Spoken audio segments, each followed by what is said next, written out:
बिस्मिल्लाहिर्रहमानिर्रहीम। Welcome to lecture number 15। Students, आज हम लास्ट लेक्चर कर रहे हैं इस कोर्स का। स्टूडेंट्स, जैसा कि आपको पता है कि इस कोर्स को 3 सेक्शंस में डिवाइड किया गया था, जिसमें फर्स्ट सेक्शन में हमने इंडेक्स नंबर के बारे में पढ़ा है, सेकंड सेक्शन में हमने टाइम सीरीज के बारे में पढ़ा है। Now in third lecture we are studying about vital statistics. Student, मैंने ये सारी कोशिश की है कि आपको बड़ी अच्छी तरह से अप्लाइड स्टैटिस्टिक का कोर्स समझ आ जाए, क्योंकि जो भी हम इस कोर्स में पढ़ रहे हैं इन सब टूल्स की प्रैक्टिकली इम्प्लीमेंटेशन है। आपने वाइटल स्टैटिस्टिक्स जैसा कि पढ़ा है, तो वाइटल स्टैटिस्टिक्स में हमने जो कुछ भी पढ़ा है वो सब कुछ हमारी रियल लाइफ के बहुत करीब है, और वो सारा डाटा जो हम कलेक्ट करते हैं वो गवर्नमेंट लेवल पे डाटा कलेक्ट किया जाता है और इसको फिर प्रैक्टिकली यूज किया जाता है।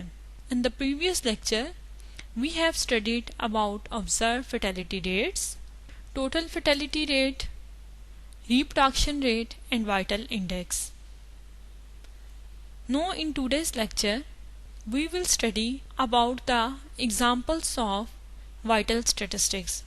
अब तक हमने vital statistics के बारे में जितने भी टॉपिक्स पढ़े हैं आज हम उन सब को रिकॉल कर लेते हैं, क्योंकि वाइटल स्टैटिस्टिक्स में समझने की सिर्फ एक बात की ज़रूरत है, और वो ये है कि फार्मूलाज किस तरह से जनरेट हो रहे हैं और फार्मूलाज दूसरे फार्मूलाज से किस तरह से डिफरेंट हैं। बाकी न्यूमेरिकली इसको सॉल्व करना बहुत सिंपल है। डिफरेंट फार्मूलाज में हम डिफरेंट चीज़ें फाइंड आउट कर रहे हैं। कभी हम crude death rate find out कर रहे हैं, कभी crude birth rate find out कर रहे हैं, कभी age specific death rate, age specific birth rate, standardized death rate, standardized birth rate, mortality rates, reproduction rates, net reproduction rates, हमने ये सारी चीजें फाइंड आउट की हैं। Now in today's lecture we will discuss in detail all the examples related to vital statistics.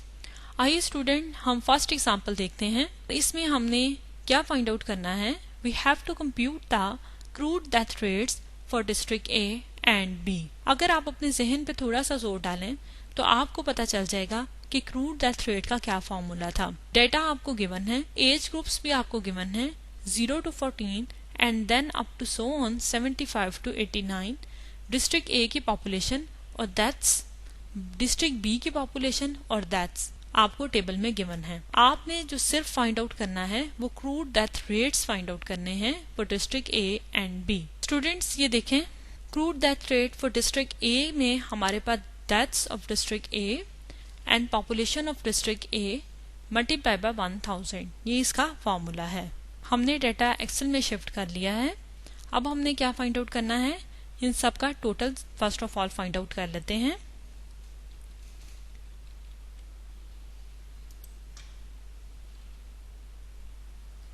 आप इस तरह से भी फाइंड आउट कर सकते हैं कि आप यहाँ पे सम का बटन प्रेस कर दें, इन सबको सेलेक्ट करके सम का बटन प्रेस करें तो आपके पास सम आ जाएगा। इसी तरह से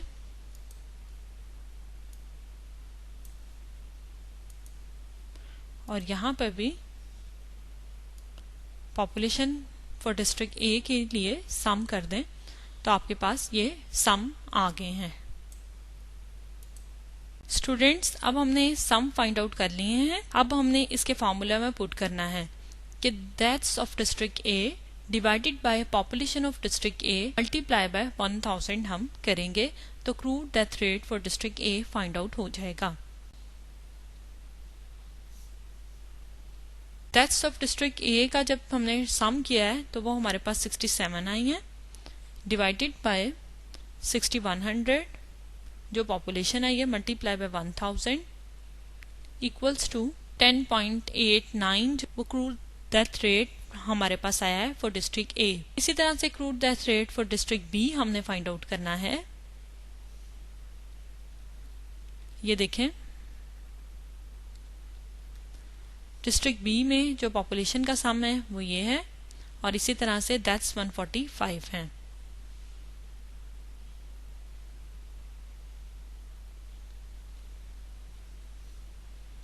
145 divided by 5200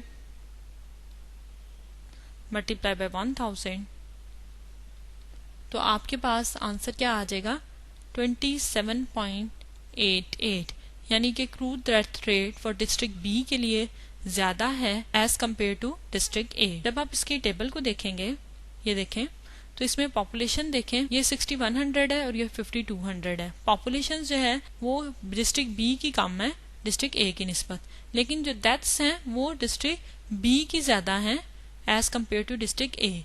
so we get the higher crude death rate for district B as compared to district A. Now in the next example we have to compute the specific mortality rates from cancer per 1 lakh population from the following data. Population हमें given है different age groups के साथ, और death rates जो हुए हैं cancer की वजह से वो भी हमें given। अब हमने A specific death rate find out करना है। A specific death rate find out करने के लिए specific death rate find out करने के लिए ये फॉर्मूला है। इस फॉर्मूले से हम इसको कहेंगे कि ये हमारे पास DI है और ये हमारे पास PI है, यानी 79 डिवाइडेड बाय, यहाँ पे कर लेंगे 725,326 और मल्टीप्लाई बाय 1000, तो आपके पास आंसर आ जाएगा। इसी तरह से इन सब कॉलम्स के लिए करना है। स्टूडेंट्स, हमने A specific death rate find out करना है। आपको पता है जो पॉपुलेशन है वो हमने 1 लाख में, इस तरह से ये वैल्यूज 1 लाख में गिवन है, इसलिए मैंने इसको मल्टीप्लाई बाय 1 लाख कर दिया है हर वैल्यू को। अब हम क्या करेंगे कि हम इसको डिवाइड करेंगे, then multiply by 1000, double click करें तो ये आपके पास वैल्यूज आ जाएंगी।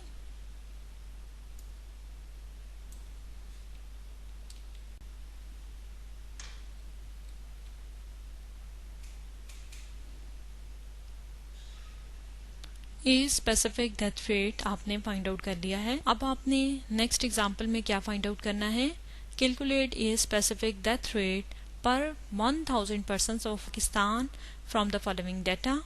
डाटा जो है वो अंडर 1 एज से स्टार्ट हो रहा है एंड देन 50 to 59 एज तक है। इसमें 1964 एस्टिमेटेड पॉपुलेशन है एंड 1964 में जो एस्टिमेटेड पॉपुलेशन थी, इसमें जो डेथ्स थी वो हमारे पास गिवन है, थाउजेंड्स में ये गिवन है और इसी तरह से ये 100 में गिवन है। अब हम मुकम्मल डाटा जो है ये इसको लिख लेते हैं और हमने ए specific death rate find out करना है। स्टूडेंट, बिल्कुल उसी तरह से अब आप फिर इसको थर्ड एग्जाम्पल को भी पेस्ट करें। ए स्पेसिफिक डेथ रेट आपने फाइंड आउट करना है। इसके लिए बहुत इजी है, आप इस कॉलम को इसके साथ डिवाइड करें, मल्टीप्लाई बाय 1000 करें, तो ये फर्स्ट अंडर एज की एज स्पेसिफिक डेथ रेट आ जाएगा। इसी तरह से 1 to 4 ईयर की एज के लिए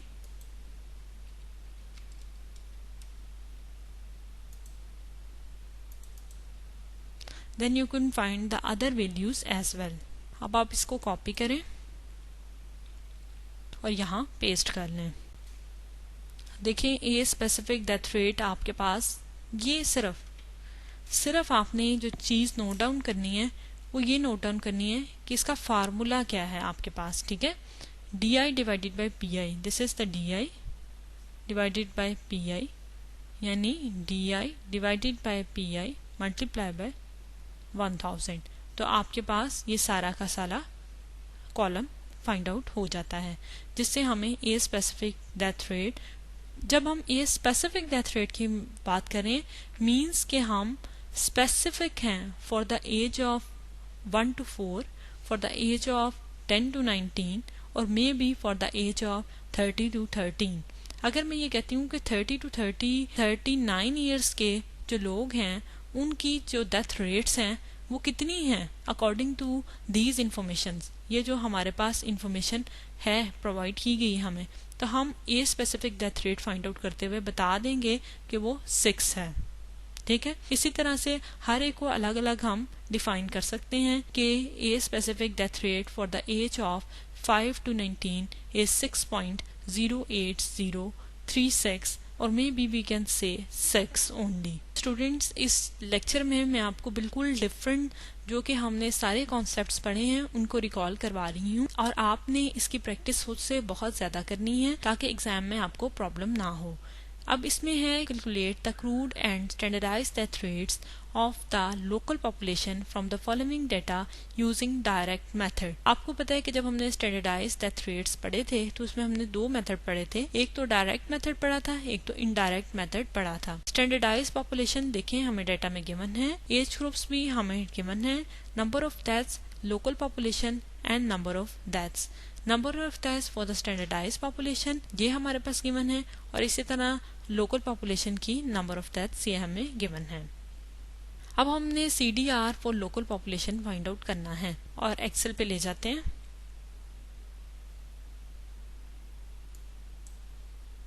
अब हमने क्या फाइंड आउट करना है, फर्स्ट ऑफ ऑल हम इनका सम कर लेते हैं। स्टैंडर्ड पॉपुलेशन का सम करेंगे, ये सम को क्लिक कर दें, इसी तरह से सम क्लिक कर दें। ठीक है, सबको इकट्ठा आपने सेलेक्ट किया और ये सम का बटन है इसको कर दिया सम। अदरवाइज एक कॉलम को सेलेक्ट किया, इक्वल सम ब्रैकेट और फिर इसको सारी values and then bracket close, enter press करेंगे तब भी सम आपके पास आ जाएगा वैल्यूज का। अब हमने क्या फाइंड आउट करना है, अब हमने D/P multiply by 1000 find out करना है। उसके लिए हम क्या करेंगे, ये है D divided by P multiply by 1000, तो आपके पास ये क्या आ जाएगा, crude death rate for local population.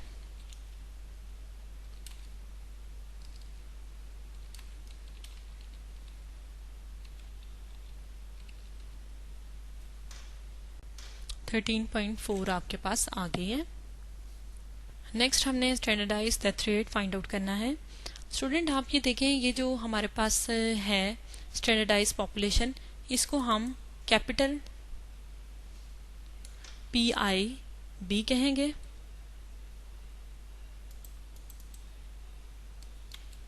और इसी तरह जो नंबर ऑफ डेथ्स हैं फॉर स्टैंडर्डाइज DI कहेंगे क्योंकि ये स्टैंडर्डाइज हैं, और लोकल पॉपुलेशन को हम यहाँ पे स्मॉल PI के साथ और नंबर ऑफ डेथ्स को स्मॉल DI के साथ डिनोट करेंगे।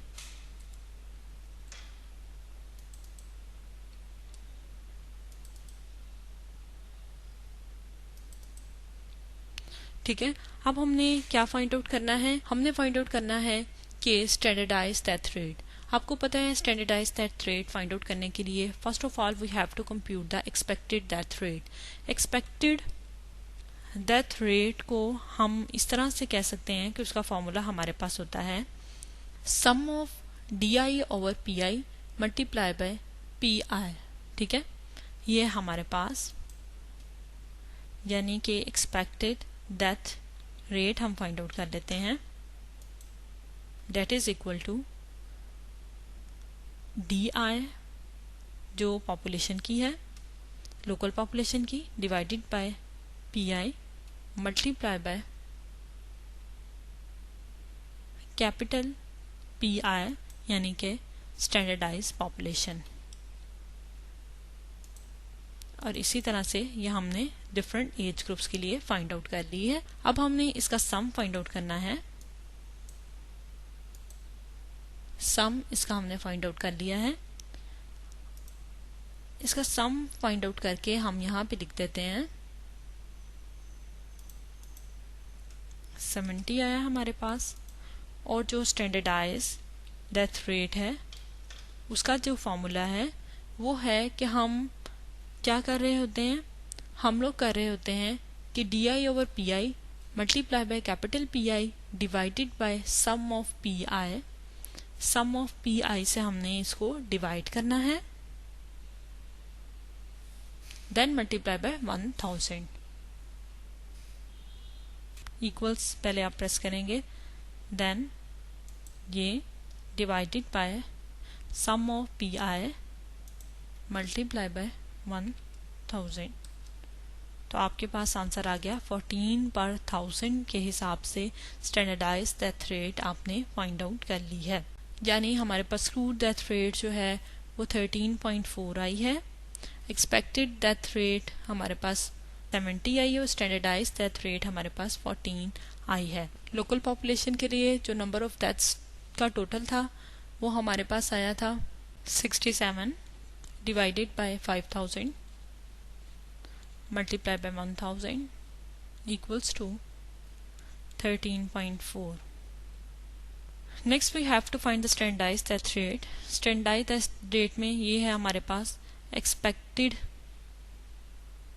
डेथ रेट यानी DI over PI multiply by PI। ये हमारे पास कैपिटल PI है। जो expected death rate in standardize population हमने फाइंड आउट किया है वो हम यहाँ पे लिख सकते हैं, जो अभी हमने एक्सेल में किया है कॉलम फाइंड आउट। देन जो हमने उसका सम फाइंड आउट किया था वो 70 आया था और उसका जो टोटल सम था वो 5000 था।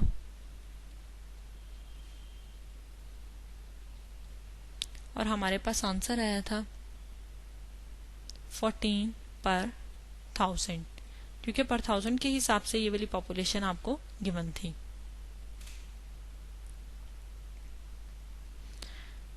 Now we have to calculate the standardized death rate by direct method from the following data.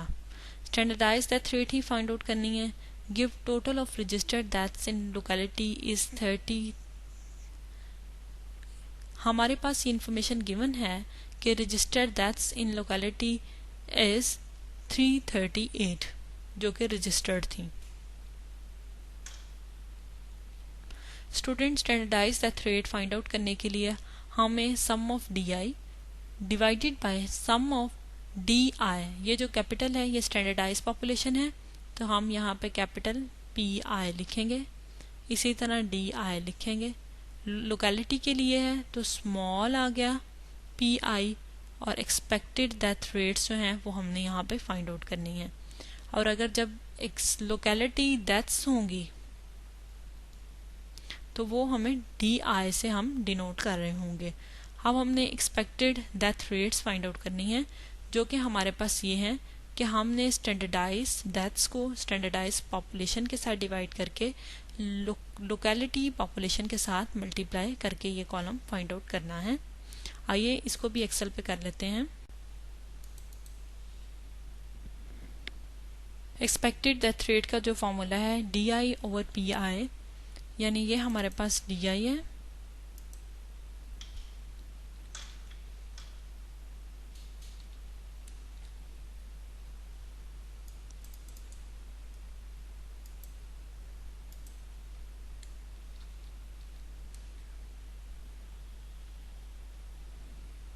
और इसी तरह से ये हमारे पास स्मॉल PI है जो कि लोकेलिटी की पॉपुलेशन है। अब हमने क्या करना है कि DI divided by PI multiply by locality population, और ये आपके पास आ जाएगा for the age of 0 to 1 and then you can also find the other values as well. ठीक है, ये आपने फाइंड आउट कर लिया। अब हमने क्या फाइंड आउट करना है, जब हमने expected death rate find out कर लिया है इसको सम करने इसी वैल्यूज को। अब हमने crude death rate for standardize population के लिए फाइंड आउट करना है। आपको पता है कि क्रूड डेथ रेट का क्या फॉर्मूला है। Crude death rate equals to क्या होता है हमारे पास कि हम करते हैं DI divided by PI multiply by 1000। ठीक है, हमने ये फाइंड आउट कर लिया है। हम standardize death rate find out कर रहे हैं, standardize death rate find out कर रहे हैं बाय द डायरेक्ट मेथड। उसमें इक्वल क्या आता है, अब हमारे पास सम ऑफ DI आता है कि सम ऑफ DI क्या है हमारे पास, देन डिवाइडेड बाय। स्टूडेंट्स अब स्टैंडर्डाइज डेथ रेट को फाइंड आउट करने के लिए first of all we have to need sum of DI। Sum of DI हमारे पास क्या है,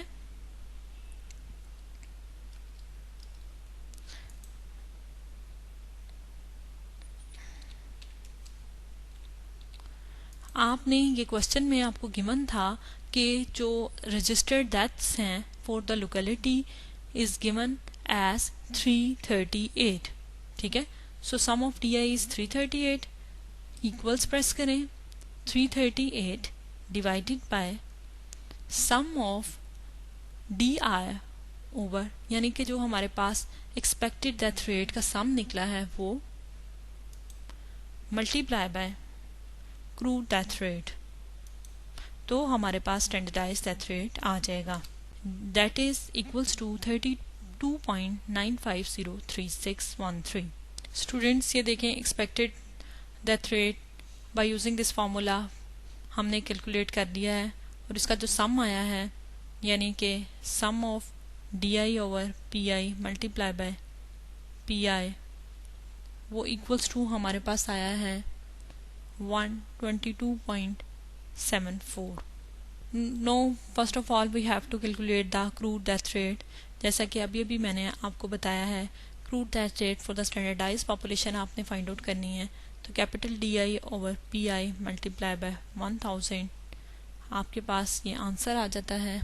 आप इसको डी और पी ही कहेंगे, आप इसके साथ आई नहीं लिखेंगे, इसलिए क्योंकि आप जो है वो crude death rate find out कर रहे हैं, ओवरऑल फाइंड आउट कर रहे हैं सबके लिए. तो आपके पास जो आंसर आएगा वो आएगा 11.965. और आपको पता है कि सम ऑफ डी आई जो है हमें क्वेश्चन में गिवन था, that is 338. Now we put the values in the above formula. 338 divided by जो हमने expected death rate find out किया था और उसका सम फाइंड आउट किया था, that is equals to 122.74 multiply by crude death rate 11.965. ये सारा काम अभी अभी हमने एक्सेल पे किया है और मैंने आपको इसलिए एक्सेल पे करके बताया है ताकि एग्ज़ाम में आपको बहुत आसानी रहे. अब आप इस तरह इसका सबको कैलकुलेट करके इसका आंसर लिख लें. That's comes out to be 32.323. Student ये देखें, इस एग्जाम्पल में जैसे ही आपने इस एग्जाम्पल को देखा होगा तो आपको एक हॉरर क्रिएट हो गया होगा कि इतनी सारी वैल्यूज़, इतनी सारी इन्फॉर्मेशन, अब हम किस तरह से चलेंगे और क्या काम करना है. कोई परेशानी वाली बात नहीं है. आपने सिर्फ जो भी आपको क्वेश्चन एग्जाम में भी आता है या जिस भी क्वेश्चन को, एग्जाम्पल को आपने सॉल्व करना है, आप उसको पढ़ें और समझें कि फर्स्ट पार्ट में आपसे क्या कहा गया है और सेकंड पार्ट में आपसे क्या कहा गया है, उसके अकॉर्डिंगली आप सॉल्व करना शुरू. In this example, calculate the standardized death rates for district A taking the population of the province as standard for the following data using. जो हमने स्टैंडर्ड पॉपुलेशन लेनी है वो हमने प्रोविंस की लेनी है. ठीक है, यानी इसको हम क्या लिखेंगे, ये कैपिटल पी आई है और इसी तरह कैपिटल डी आई है, एंड पॉपुलेशन ऑफ डिस्ट्रिक्ट ए जो है वो स्मॉल पी आई है और ये स्मॉल डी आई है. आगे इसमें हमें मेल और फीमेल्स 2 कैटेगरीज में जो है वो डिवाइड कर लिया गया है, मेल और फीमेल्स में, फॉर स्टैंडर्डाइज के लिए, पॉपुलेशन के लिए एंड फॉर स्टैंडर्डाइज डेथ के लिए, और इसी तरह से for district A and for district that's for district A. ठीक है, अब ये इंफॉर्मेशन हमें जर्नल नहीं गिवन है जिसमें मेल और फीमेल दोनों ही गिवन होते हैं. जैसे हमने कहा कि इतनी पॉपुलेशन है, पॉपुलेशन में ज़ाहिर है मेल और फीमेल दोनों ही हैं. अब हमें एक और इन्फॉर्मेशन मिल गई कि कितने नंबर ऑफ मेल्स हैं और कितने नंबर ऑफ फीमेल्स हैं. अब इसके अकॉर्डिंगली हमने standardized death rate find out करनी है for district A by using direct method and then we will use the indirect method. देखिए, इसके फार्मूले आपके बिल्कुल जहन में होने चाहिए. देखिए स्टूडेंट्स, आपने इस फार्मूले को समझना है और इसके अकॉर्डिंगली आपने कॉलम्स कंस्ट्रक्ट करके इसको फाइंड आउट करना है. फर्स्ट ऑफ ऑल हमें किस कॉलम की ज़रूरत है, ये जो एक्सपेक्टेड आपके पास आ रहा है ना, एक्सपेक्टेड डेथ रेट्स, ये है ना for mails and expected death rates for females, इसको आप कह सकते हैं ना, ये है. और उसके बाद ये टोटल जो हमारे पास मेल की है स्टैंडर्ड पॉपुलेशन और टोटल फीमेल्स की स्टैंडर्ड पॉपुलेशन है, इन दोनों को सम करके, इन दोनों का सम करके फिर सम किया गया है. यानी कि ये हम पहले कॉलम्स में फाइंड आउट करेंगे इन्हें और इस तरह से ये डिवाइड करके मल्टीप्लाई बाय 1000 करेंगे. इसी तरह से इनडायरेक्ट फार्मूले का जो फार्मूला चेंज है, इसमें जैसे कैपिटल डी आ रहा है तो आपको समझ आना चाहिए this is for standardised population और standardised death rate and this is for the district A. ठीक है, इन फार्मूलाज के अकॉर्डिंगली हम इसको सॉल्व करने की कोशिश करते हैं. अब हमें ज़रूरत है कि हम एक टेबल जो है वो कंस्ट्रक्ट करें, ठीक है, जिसमें expected death rate in standard population, expected death rate in district on the basis of death in standard population province. इसके लिए हमने फाइंड आउट करनी है, ठीक है, मेल और फीमेल्स के लिए। स्टूडेंट ये देखें, हमने सारे फॉर्मूले भी साथ साथ लिख लिए हैं ताकि बिल्कुल प्रॉब्लम ना हो। जब आप भी काम करना स्टार्ट करें तो बिल्कुल इसी तरह से फार्मूला को भी ऊपर लिख लें या अपने रफ पेज पे लिख लें कि अब आपने क्या करना है। फर्स्ट ऑफ ऑल आपने डी करना है divided by PIM multiply by PIM, यानी इसमें आप ये करें इक्वल्स, आपके पास पता है आपको ये स्टैंडर्डाइज है और इसी तरह से ये आपके पास जो है वो गिवन है for district A and district B। DIM क्या होगा, आपके पास M है, इस मीन मेल का है, ये फीमेल्स ये male, female male population female population, male death female death, यानी डिस्ट्रिक्ट A के लिए आपके पास यहाँ पर आएगा DIM, ठीक है, डिवाइडेड बाय स्मॉल PIM है, small PM multiply by capital PIM population के लिए है। एंटर प्रेस करें तो ये आपके पास आ जाएगा for the age of 0 to 1। इसी तरह से आप यहाँ पे डबल क्लिक करेंगे तो ये डिफरेंट एजेस के लिए आपके पास आ जाएगा। अब आपने क्या फाइंड आउट करना है, अब आपने ये फाइंड आउट करना है कि DIF divided bye PIF for female population equals DIF divided bye PIF multiply by female population.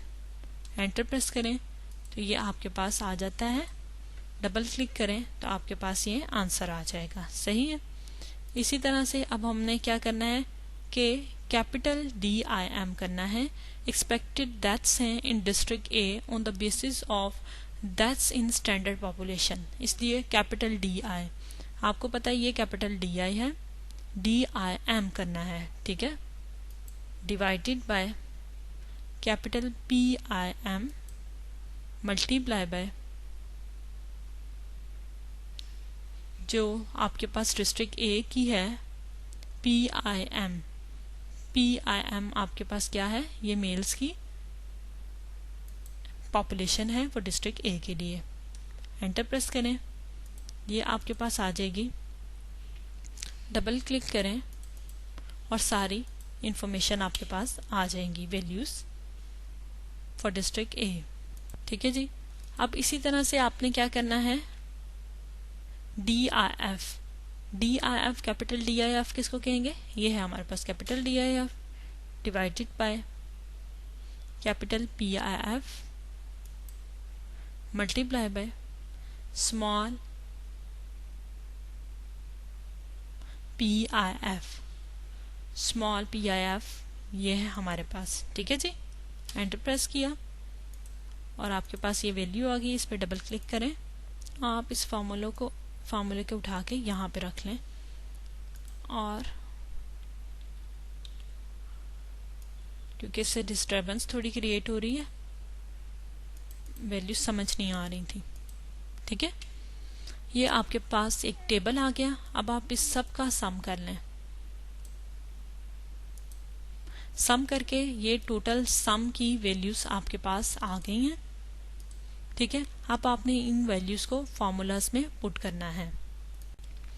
ये देखें स्टूडेंट्स, सारी अभी जो वैल्यूज हमने फाइंड आउट की हैं उनको मैंने यहाँ फार्मूलाज में पुट कर दिया है और फार्मूलाज में पुट करने के बाद ये आंसर आपके पास आ जाता है। इसी तरह इनडायरेक्ट मेथड से स्टैंडर्डाइज डेथ रेट को फाइंड आउट करेंगे और उसके फार्मूला में ये सारी वैल्यूज को पुट अप करके ये आप आंसर फाइंड आउट कर लेंगे।